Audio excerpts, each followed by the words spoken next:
Hi guys, welcome to cricket nets. And second T20ல பார்த்தீங்கன்னா India ஒரு டாமினன்ட் வின்னு சொல்லலாம் என்னை பொறுத்த வரைக்கும். And SKY coming back to form, Ishan கிஷனோட ஒரு வேற லெவல் நாக்கு. அண்ட் அப்புறம் பார்த்தீங்கன்னா நியூசிலாண்டோட போலிங் ஏரர்ஸ் என்னை பொறுத்த வரைக்கும் நிறைய போலிங் ஏரர்ஸ் இருந்தது நியூசிலாந்து டீம் பொறுத்த வரைக்கும்.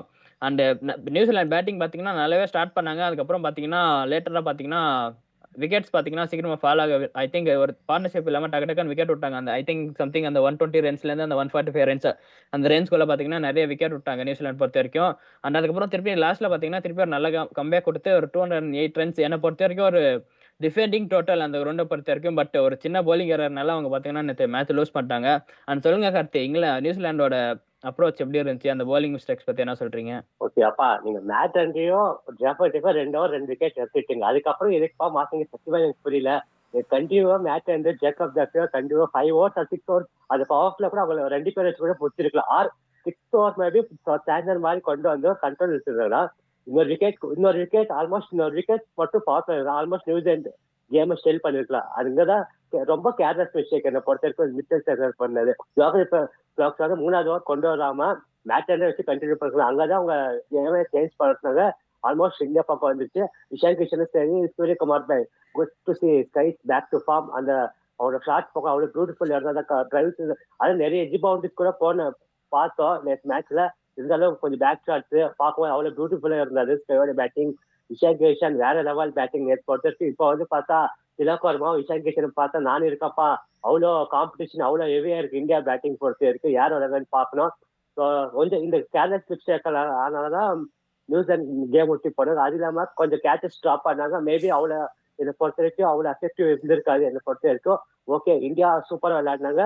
எஸ்டர்டே வின் பண்ணிட்டாங்க. அட்லீஸ்ட் 3 மேட்சஸ் நியூசிலாந்து கொஞ்சம் நல்லா பண்ணாங்கன்னா, இந்த வின் பண்ணாங்கன்னா நல்லா பண்ணி வின் பண்ணா இந்த காம்படிஷன் கொஞ்சம் நல்லா இருக்கும். அண்ட் கார்த்தி, அதுக்கப்புறம் பார்த்தீங்கன்னா நீங்க சொன்னீங்க இஷான் கிஷனோட ஃபார்ம் எப்படி இருக்கு, திலக் வர்மா வந்தா எப்படி ஸ்ட்ரகிளா இருக்கும், எப்படி யார் ஐ மீன் யார் அந்த பிளேஸ்ல விளையாடுவாங்க அப்படின்னு சொன்னீங்க.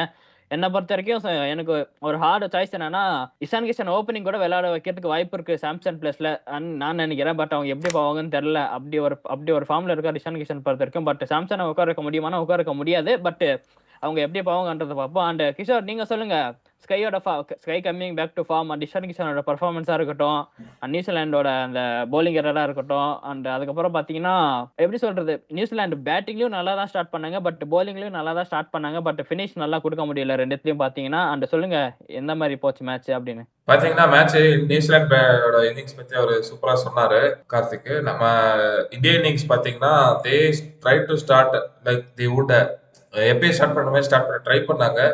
பட் அந்த லாங் பவுண்டரிஸோட மேக்னிடியூட் வந்து அவங்க ஜட்ஜ் பண்ணல போல. போத் சஞ்சு சாம்சன் அண்ட் அபிஷேக் சர்மா அதனாலதான் அவுட் ஆனாங்க. மேபி வெனி அதர் கிரவுண்டா இருந்தா அவங்க அதை கிளியர் பண்ணி அவங்க இன்னும் நல்ல ஓப்பனிங் பார்ட்டிசிபேட் கொடுத்துருப்பாங்கன்னு நான் ஃபீல் பண்றேன். அதுக்கடுத்த வந்து இஷான் கிஷனும் சூரியகுமார் யாதவும் அவங்க அவுட் ஆனதை பார்த்து கொஞ்சம் உஷாராயிட்டு they played well, really well, not well, they played really well. Ishan Kishan பாத்தீங்கன்னா அதனால லாங் பவுண்டரிஸ் கிளியர் பண்றதுக்கு கொஞ்சம் ஹார்டா பண்ண மாதிரி இருந்துச்சு எல்லா ஷாட்ஸ்லயுமே. அண்ட் மற்றபடி it was really beautiful innings. சூப்பரா விளையாண்டாங்க இஷான் கிஷனும் சூரியகுமார் யாதவும். Ishan Kishan scoring 76 of 32, 11 fours and 4 sixes. Suryakumar Yadav with an unbeaten 82 of 37 balls, 9 fours and 4 sixes.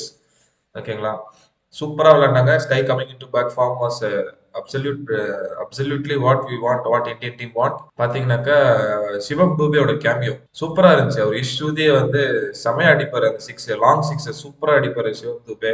அவர் ஆர்க்ல பால் வரும், டப்புன்னு வெளியே அடிப்பாரு. ஓகே, அதுக்கப்புறம் பாத்தீங்கன்னா 3வது ஓவர்ல பாத்தீங்கன்னா ஐ மீன் ஜாக்ரி ஃபோக்ஸை கொண்டு வந்தது என்ன நினைக்கிறீங்க? மேட் ஹென்ரியை கட் பண்ணிட்டு they could have gone with Matt Henry. I don't know why they have gone with Zachary Fox. And ஃபோக்ஸுக்குமே இந்த ஒரு ஃபர்ஸ்ட் பாலே எடுத்தோடனே நோ பால் போட்டோடனே அவருக்கு கை வந்த மாதிரி தெரியல. அண்ட் மோரோவர் நியூசிலாந்து வந்து நிறைய மிஸ்பீல் பண்ணாங்க. நிறைய பால்ஸ் வந்து 4 தடுக்க வேண்டியது 4 விட்டுருவாங்க.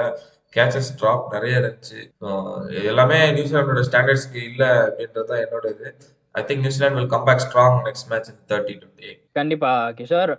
அண்ட் நீங்க கமெண்ட் செக்ஷன்ல சொல்லுங்க, SKY coming back to form எந்த அளவுக்கு ஒரு பூஸ்ட் ஆன்றது இந்தியா டீம் பொறுத்த வரைக்கும் அப்படின்றது கமெண்ட் செக்ஷன்ல சொல்லுங்க. See you in next video. Thank you guys. Thank you for watching the video. And போறதுக்கு முன்னாடி சேனலை சப்ஸ்கிரைப் பண்ணுங்க, லைக் பண்ணுங்க அண்ட் ஷேர் பண்ணுங்க.